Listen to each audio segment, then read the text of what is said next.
So yan guys, dito tayo ngayon sa may arte. Ito na yung clearing natin, operation na pinapak na po nila yung mga kanilang mga kahoyan, kanilang mga bodega. So ayan po, dito tayo ngayon. At yun na nga ang bungad at naglilinis na yung ibang tao dito. Pinapalis na yung mga eyesore. Clearing. So ayan na nga po, mga lagpas-lagpas sa mga kahoy-kahoy na yan sa may paligid. May kinakarga na po ng ating mga DEPS na mga kahoy dito para mapanatili yung malinis itong kapahan po ng arte. Ayan po ginagawa ng ating mga DEPS sa umaga. Lagi po yun na itong minamapping, nililinis. Tingnan nyo naman yung yung kapahan pa ng dati 2 lanes na yun, 3 lanes, 1, 2, 3, 4 lane na ang sakop ng kalsada dito.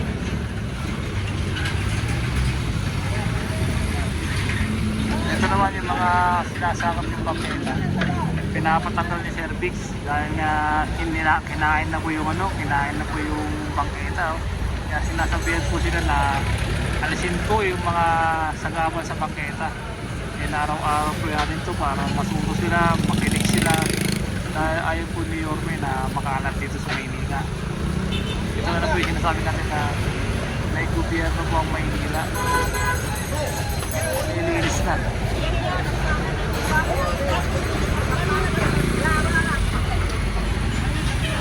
Eh meron nga po tayong dala ditong loader, bako, malaking malaki para pag siyempre yung yung basura, kasya lahat. So yan na po yung mga kawalit EPS po na sama-sama po dito na kakapot ng basura.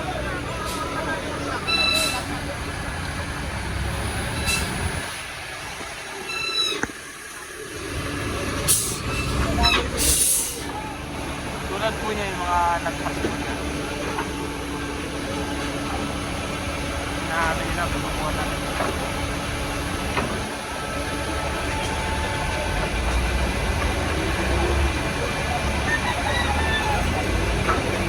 Siguro naman magtatanda si Kuya kapag nangyari yung ganito sa kanya araw-araw nung kuha na siya na ganito, no?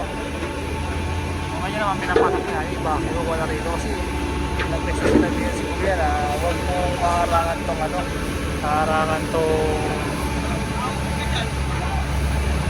bangketa.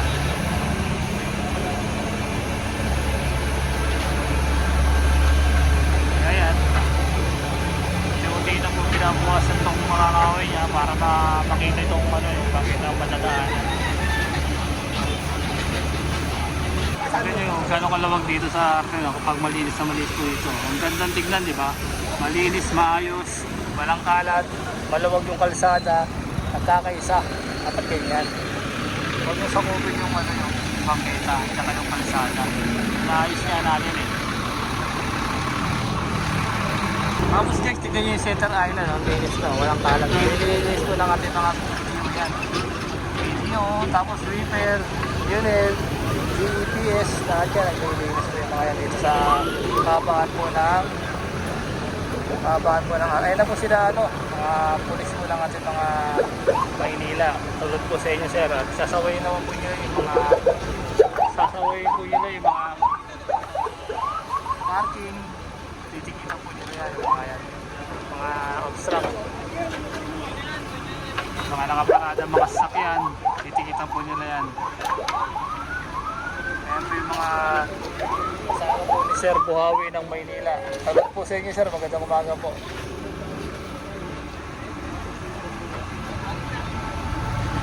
Ito po, joint force na po yung ating mga operation na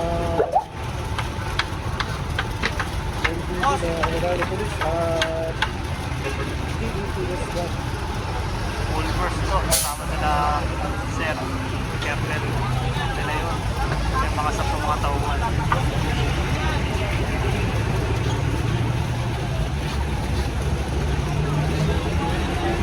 Ayan po, kasama dito si Sir Bix sa hepe ng District 1 ng DEPS. Ayan po, kasama rin po tayo dito na kapulisan na para tayo ay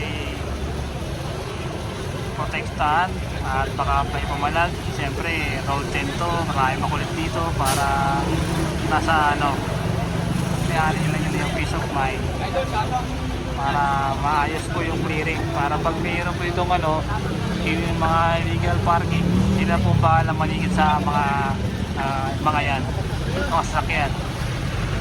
Ayan po, tingnan nyo po yung ano, kahabaan na po ng road 10. Medyo mag-specialist na po yung iba para sila, alaman nila may clearing, may linis na po.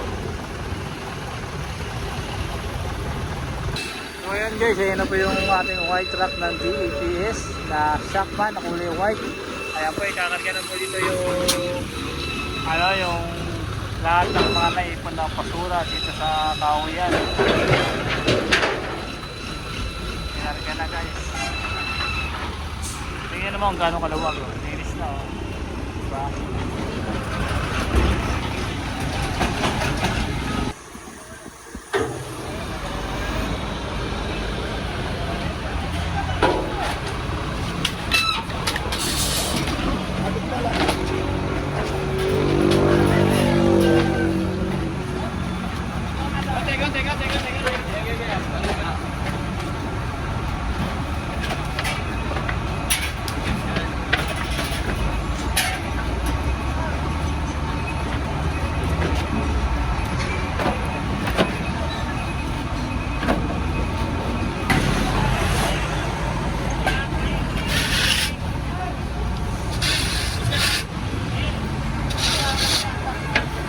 Guys, so maluwag na oh. Malinis na po ulit dito sa may road 10 oh. Basta ganitong oras po talaga kinilinis po ang ating mga kawani. Lagi po sila naglilinis ito. Nasabihin po yung mga nagtatapon ng basura, huwag po magtapon ng basura sa kung saan saan ay isipuira. Ito yung linis na oh. Yan po sa Riga, yung service at ating mga kapulisan. Nililinis itong mga napakapaligid.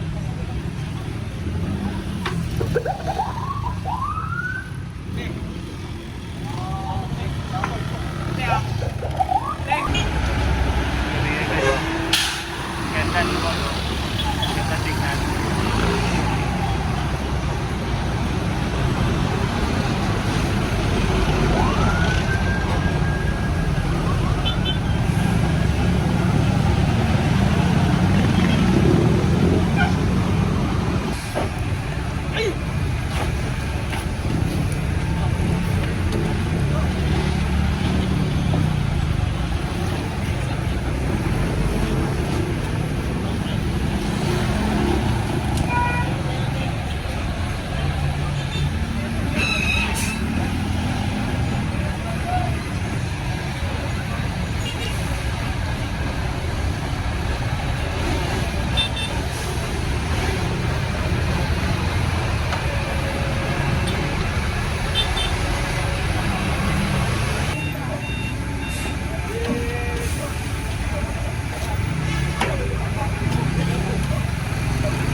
Ayan guys, pinapakot dito ang ating kapulisan na part.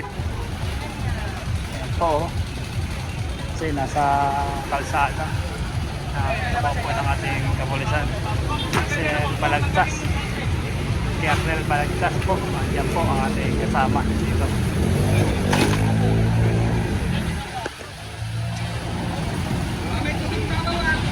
Hop!